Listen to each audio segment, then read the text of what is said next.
antibiotic resistance is going to be the greatest cause of death, even more than cancer. That was Saba, one of the co-founders of Amferia, a medtech startup out of Sweden working to put an end to antibiotic resistance. My name is Mohammed. I like to sit down with founders of cool startup over a fika, the Swedish tradition of taking a break with coffee and something sweet. Now let's head over to Amferia and have some Startup Fika.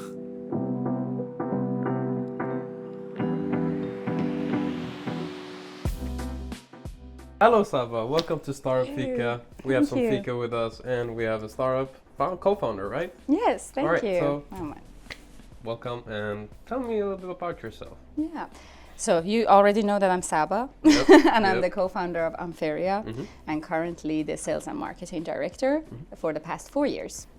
So it all started from science. Science takes you to the places where you can find interesting things, and that also happened for us. So all founders of Amferia are coming from Chalmers, and I did my PhD back at Chalmers, and that was within the area of developing anti-infective materials. And then the other co-founder was working more with the material, Anand, our current CEO. And then by that time, it was like, of course, working with anti-infective and infection. You hear a lot about antibiotic resistance, and that becomes like the main problem that everyone in this field want to solve. And that problem is really about bacteria developing genes through evolution to get resistance toward any antibiotic treatment. And that's very dangerous because we rely on antibiotics to treat every kind of infection. And then it was this scary facts that WHO has announced that by 2050 antibiotic resistance is going to be the greatest cause of death, even more than cancer, even more than any other reasons.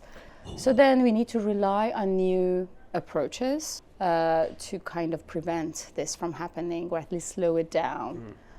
So that can be anything from new innovations, new drugs, anything that can contribute. And that was a part of your research, correct? That was part of our research. So we came across using this, substances that are called antimicrobial peptides.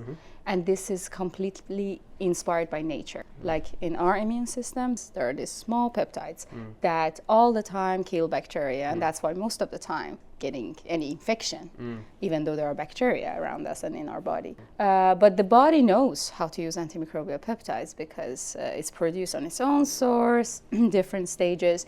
But as soon as you make these antimicrobial peptides outside the body and then want to take them back into the physiological environment, then they don't work.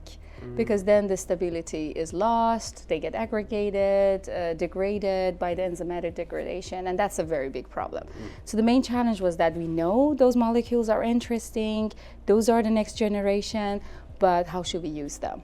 And that's where we came into the, combining them with new materials. And then finally, we developed a whole new material, the basis of Amferia, this hydrogel combined with this antimicrobial peptide, a whole new level of material that can kill bacteria. Very effective, very fast, without harming the body. And how long was that in the works for? So it was like, of course, 4 years of PhD studies. I'm not going to say all the 4 years was dedicated to just developing this product. But of course, it was a journey. You try different things, and it was towards the end of our PhD that we came across that maybe if we combine these two projects, something will come out of it. We did it, and it worked. It was like a moment when we saw, because sometimes you take we talk about luck. But luck is not like happening to everyone. It has to be the right time. It has to be the right mindset. So it has to be a smart way of exposing yourself to be lucky. So we found the luck into that. We kind of thought maybe we can combine these two material, and then it worked. When it worked, we were like, okay, that's out of question. That cannot be only a manuscript. That can be a lot more than that. That has to go out of the lab. That has to be used in some settings. And then we did it. So that's where Amferia was born, and that was 2018. I was still a PhD student, and then Anand was graduated. So we just So you did the Amferia part-time? yes, and finishing of course research? it was still in the favor because a lot of things that I could still do could feed into the development process, but also I needed to do my PhD and finish, and I got a kid by that time, so it was a lot of things going on, but but I'm so happy it worked and we took that step. And how is it balancing, being a mother or a new mother and having a new startup, which a lot of people can say is your newest baby, right? Yeah, because if someone asks me what's been the biggest challenge that you have had in the entrepreneurship journey or startup journey, that was to become a mom. Because when you have a company, that becomes the whole priority of your life. That becomes the one, that you focus and everything. And then when you get a kid, that is definitely more important. And then that you get this as a woman as well, which is both physically, a lot more physically involved when a kid comes, and a lot more emotionally. That's a really hard balance. But yeah, of course, you have to choose, and it's hard for everyone. So I got good support from my family, and I could manage. But I also had really good partners at Amferia that could take care of the company by that time, so I could, enjoy my different families. Yeah, absolutely. That's why when I talk to the new, startups, I always say choose, or if you cannot, pick partners that are really matter, because you eventually have to support each other a lot during that journey, and you have to trust, be there. How do you keep such a deep tech company alive? It takes resources and money. So how do you solve that problem? Exactly, and then one thing that everyone now knows is that deep tech takes time. It doesn't fly. Especially in medtech, right? In medtech, it really takes time for it. And then, of course, in the very beginning, we were depending on a lot of prize monies and soft funds, the little ones that could feed into the company development. But then afterwards, we had, of course, investors. We started with Chalmers Ventures as our first investor and partner. And that was really to keep us going, and then later on we found other investors. But then, the concept of medtech specifically, that takes so much time. You have to find investors that are understanding of that. This takes its time, so it's really good to have good investors, and that's how we so far had the money to run Amferia. But recently we are also not making some small revenues. There are always some paths that can take you to the market a little bit faster and generate some revenues, which is really good for a company like Amferia.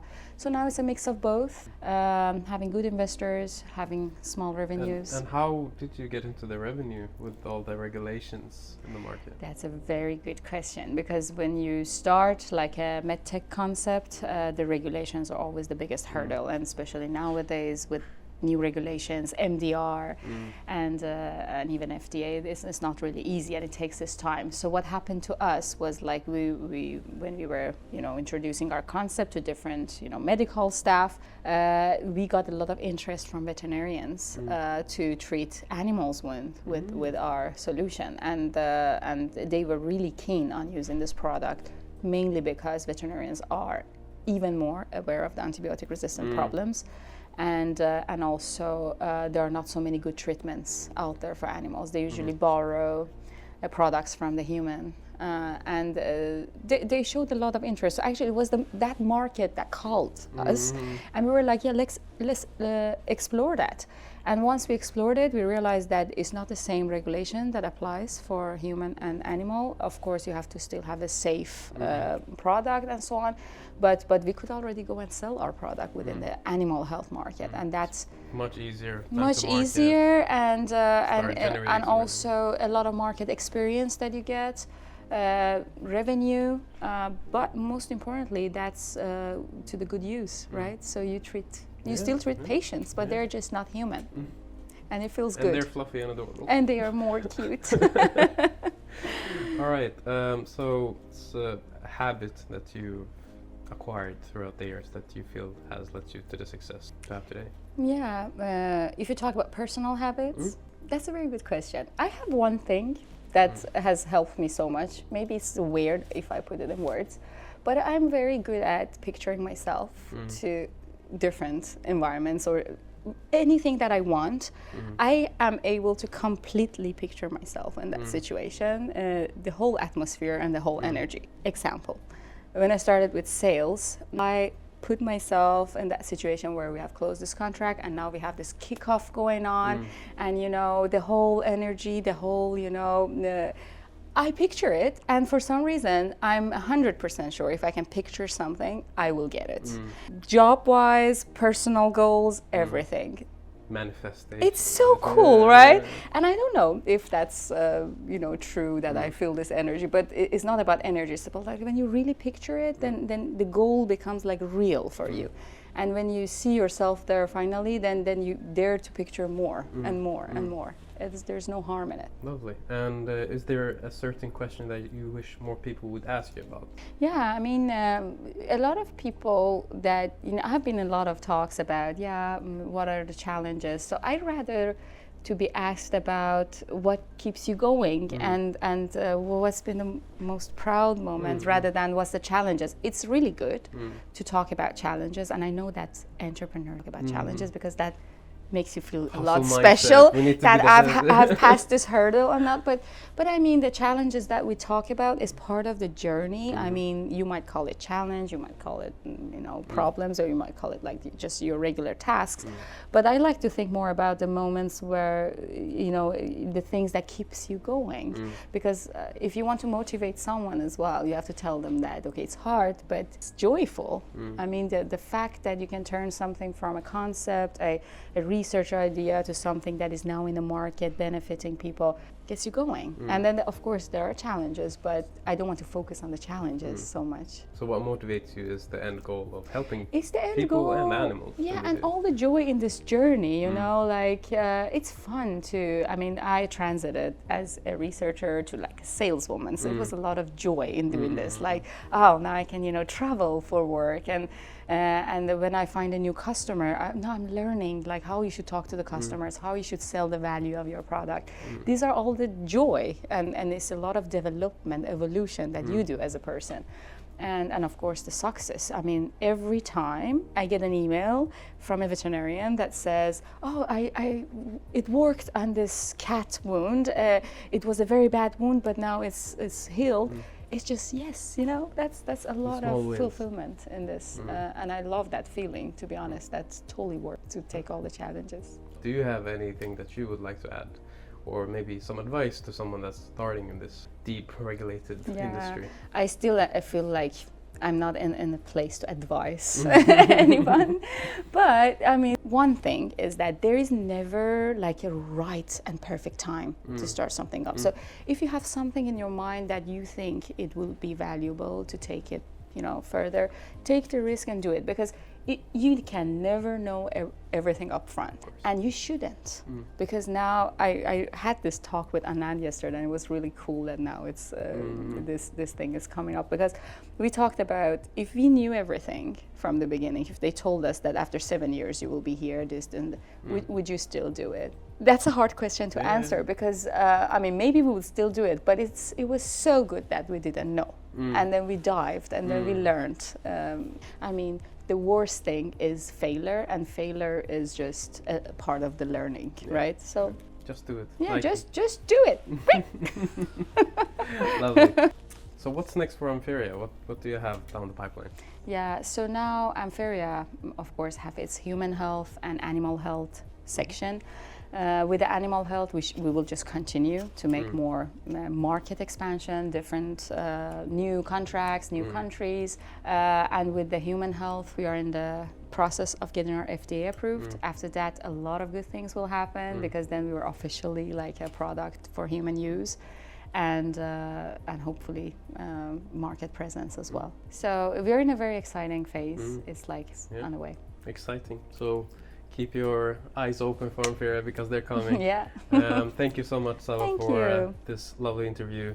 And now we're gonna enjoy some fika. Yes. See you guys on the next one. Yeah. Thank you, Saba. Amferia's story is a great reminder that just because you had one vision for your product doesn't mean that there aren't other valuable use cases out there. Sometimes the market shows you a path you didn't expect. This has been Startup Fika. I'm Mohammed, and I'll see you in the next one.